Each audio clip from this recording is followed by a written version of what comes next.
हर हर महादेव। माता पार्वती की जय। सबसे पहले अपने गुरुदेव के चरणों में प्रणाम करती हूँ। माता गोरा के चरणों में प्रणाम करती हूँ। गणेश कार्तिक दोनों भैया के चरणों में प्रणाम करती हूँ। मेरा प्रणाम स्वीकार हो। जितना भी देवी देवताओं हैं उन लोग को भी चरणों में प्रणाम करती हूँ। मेरा प्रणाम स्वीकार हो। सभी गुरु भाई बहन जो यूट्यूब फैमिली हैं, मेरा वीडियो देखते हैं सुनते हैं, उन लोगों को भी चरणों में प्रणाम करती हूँ। मेरा प्रणाम स्वीकार हो। तो आज हम एक चर्चा लाए हैं फिर से। एक गरीब किसान है और 4 बेटी। कैसे भगवान की दया और भगवान की कृपा से और भगवान खुद आते हैं और बेटी के शादी करके चले जाते हैं। आज इसी के आधारित हम शिव चर्चा कथा आप लोगों को सुनाने वाले हैं। अगर अच्छा लगेगा तो लाइक कर दीजिएगा, शेयर कर दीजिएगा, कमेंट बॉक्स में हर हर महादेव जरूर लिखिएगा। तो चलिए हम शुरू करने जा रहे हैं कथा। एक किसान थे। किसान का 4 बेटी थी। बहुत मेहनत मजदूरी करके वो घर परिवार चला रहे थे। बहुत मेहनत मजदूरी करके, और चारों बेटी संस्कारी थी। 4 बेटी संस्कारी थी और मुश्किल से उसका घर परिवार चल रहा था। पर 3 बेटी के तो किसी तरह किसान इधर ही काम करके और शादी ब्याह दी। 3 बेटी के शादी हो गया था। एक बेटी छोटी वाली को शादी नहीं हुआ था। और छोटी बेटी जो थी भगवान की शिष्या थी, भगवान को गुरु मान ली थी।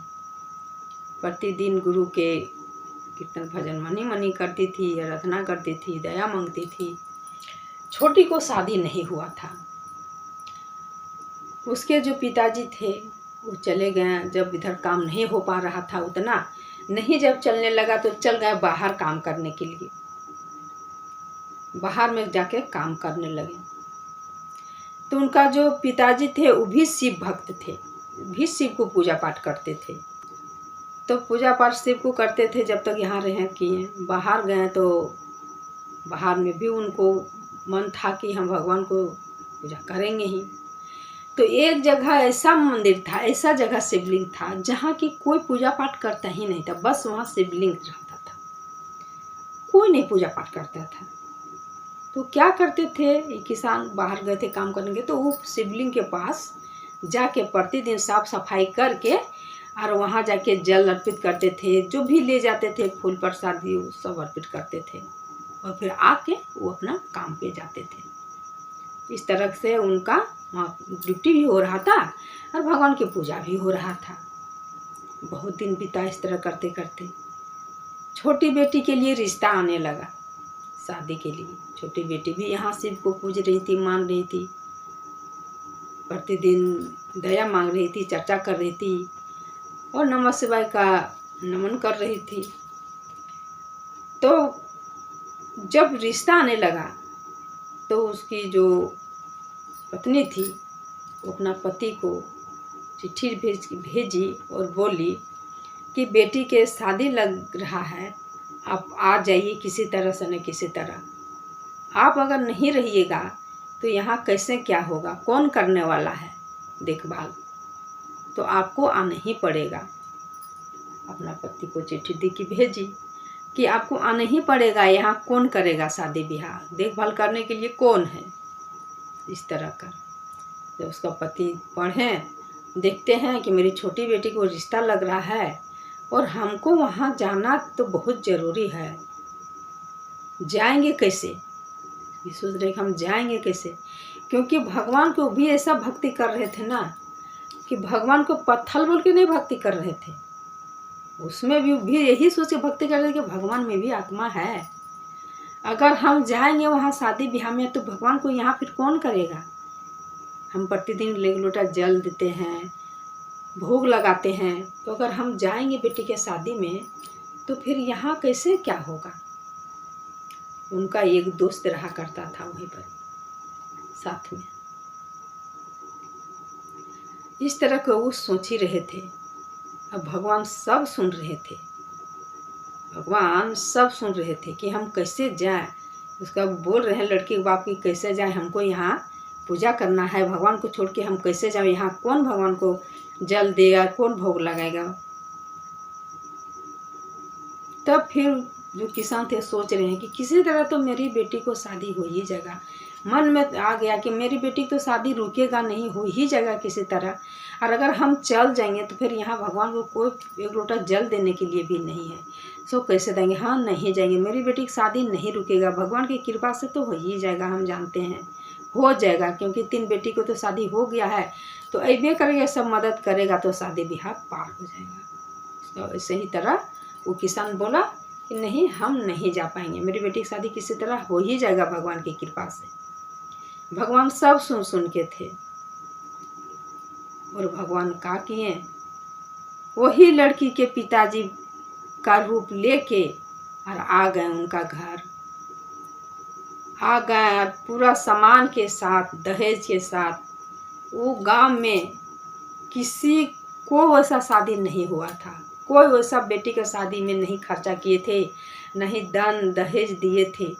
उतना दहेज दे के और यहाँ इस लड़की को शादी करवा दिए भगवान गुरुदेव, उन्हीं को पिताजी के रूप में आके।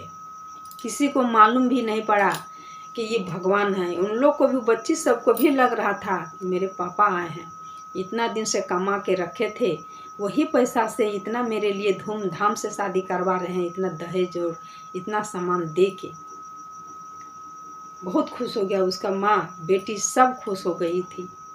जब शादी ब्याह ख़त्म हो गया, फिर चले गए वापस जब चले गए तो कुछ दिन के बाद वो लड़की के, जब भगवान वापस चले गए, उनका लड़की के पिताजी को भी मालूम नहीं था कि मेरे ही रूप लेके भगवान गुरुदेव गए हैं मेरी बेटी को शादी करवाने के लिए। इस सब चीज़ का उनका भी सपना में भी नहीं आया था। जब भगवान चले गए तो 1-2 दिन के बाद वो सोचे कि इतना तारीख तक तो मेरी बेटी की शादी है, शादी तो हो ही गया होगा, तो क्यों ना 1 को दिन के लिए तो जाए थोड़ा बेटी से मिलने के लिए, किस तरह शादी ब्याह हुआ है कि नहीं हुआ है, थोड़ा पता भी करके आ जाएंगे। वो अपना दोस्त को बोले कि सुनो, हम 2-4 दिन के अंदर हम आ जाएंगे। सो वहाँ एक शिवलिंग है, शिवलिंग में नहा के प्रतिदिन 1 लोटा जल दे देना और कुछ भोग लगा देना। हम वहाँ से जाते हैं, मिल के आते हैं, मेरी बेटी को शादी होने वाला था तो थोड़ा बेटी से मिल के आते हैं। जैसे वहाँ से आए, उसका बेटी अपने पापा को गले मिल गए, रोने लगी बिलख बिलख के। उसका पिताजी सोचें कि मेरी बेटी शायद रो रही है इसलिए कि हम उनका शादी में नहीं आ पाए, इसीलिए मेरी बेटी हमको पकड़ के इतना रो रही है। तब वो बोलते हैं कि काहे रो रही है बेटी, कुछ दिक्कत हुआ तुमको शादी में, हम नहीं आ पाए तो हमको माफ़ कर दो बेटी, शादी में कुछ दिक्कत हुआ। तब बेटी बोलती है कि नहीं पापा, नहीं, अब तो मेरे शादी में आके सब कुछ किए हैं, फिर कमी काची के रहेगा, अब तो सब दिए हैं, किसी को वैसा शादी नहीं हुआ था, वैसा शादी हमको करवा दिए हैं, फिर आप क्यों नहीं आए हैं, आप तो मेरा शादी में आके शादी करके गए हैं। उसका पत्नी भी वहीं थी, पत्नी भी यही बात बोल रही थी कि आप स्वयं शादी किए बेटी को, अब बोल रहे हैं कि हम आए नहीं, बेटी से माफ़ी मांग रहे हैं। तब वो किसान ने समझ गया कि हम सोच लिए हैं कि उस दिन आए होंगे तो भगवान गुरुदेव ही आए होंगे मेरा रूप लेके, और मेरी बेटी को शादी करके गए हैं। समझ लिए जब हम आए नहीं हैं, ऐसा बोल रही है कि आप ही आए हैं और इतना दान दहेज दे के शादी करवाए हैं इतना धूमधाम से, तो हम तो आए नहीं थे, यानी कि भगवान ही आए थे मेरा रूप लेके। और इस तरह का किसान का बेटी को भगवान शादी करवा दिए। फिर किसान सब कहानी बता दिए कि नहीं बेटी, हम तो नहीं आए हैं, हम तो आज आए हैं मिलने के लिए, हम यहाँ शादी के लिए में नहीं थे, भगवान गुरुदेव आए थे पिताजी बन के, और वो शादी ब्याह करवा के गए हैं। धन है प्रभु, धन है, मेरे बेटी को इसी तरह से आप आशीर्वाद और जो भी कमियां हैं पूरा कर दीजिएगा। भगवान से प्रार्थना करने लगे और बोले जो भी कमियां हैं सब पूरा करिएगा प्रभु, मेरी बेटी सबको खुश रखिएगा। और भगवान से दया मांगने लगे कि हे भगवान, हे प्रभु, जो भी मेरा घर में दुख तकलीफ है सब आप दूर कर दीजिएगा भगवान। और सब कुछ उसका घर में हो गया है। जिसका घर में भगवान आके जो शादी ब्याह करवा दिए पिताजी बन के, उसका काच के कमी होगा।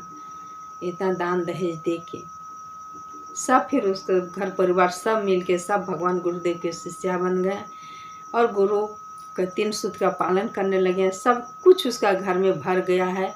बाहर जा रहे थे कमाने के लिए, वो बाहर जाने के लिए भी रुक गए हैं। जो भी वहाँ शिवलिंग था वो शिवलिंग को पूजा करके अपना घर में स्थापित किए और भगवान के शिष्य बन के पूजा पाठ करने लगे।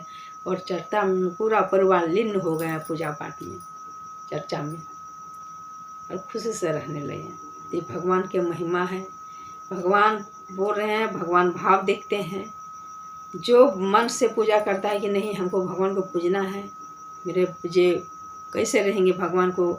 जैसे हम लोग खाना खाते हैं, हम लोग को भूख लगता है तो सोचते हैं ना, या बच्चा को भूख लगा सोचते हैं ना, नहीं भूख में होगा, उनको खिलाना ज़रूरी है। बस वही देखते हैं भगवान।